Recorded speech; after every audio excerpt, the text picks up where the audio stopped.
ప్రపంచంలో కొన్ని పనులు మనం యాక్సిడెంటల్గా చేస్తాం, కానీ ఆ యాక్సిడెంటల్గా చేసిన ఒక పని ఒక ఆధ్యాత్మిక పరిమాణానికి దారితీస్తుంది. ఇదే కథ కార్తీక పురాణంలోని దళపుష్పంతో శివార్చన చేసిన ఫలితం.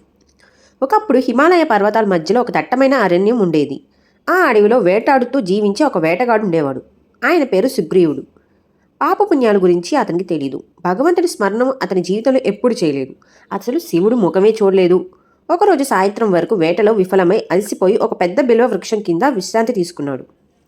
ఆ వృక్షం కింద శివలింగం ఉండేది, కానీ అతనికి తెలియదు. రాత్రంతా నిశ్శబ్దంగా ఉంది. చంద్రకాంతి అరణ్యాన్ని వెండి వెలుగులతో నింపింది. వేటగాడు నిద్రపోకుండా ఉండేందుకు చెట్టు ఆకులు కదిలిస్తూ నీరు చల్లుతూ మెలకువగా ఉండేవాడు.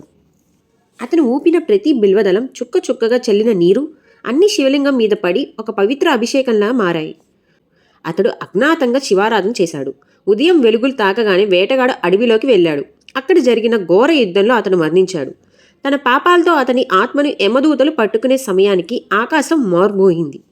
శివగణాలు ప్రకటించారు, ఈవాడు కార్తీక మాసంలో బిల్వదళాతో శివార్చన చేశాడు. అతనిపై యమధర్మరాజుని హక్కు లేదు అని చెబుతూ ఆ వేటగాడు అతన్ని శివలోకానికి తీసుకెళ్లారు.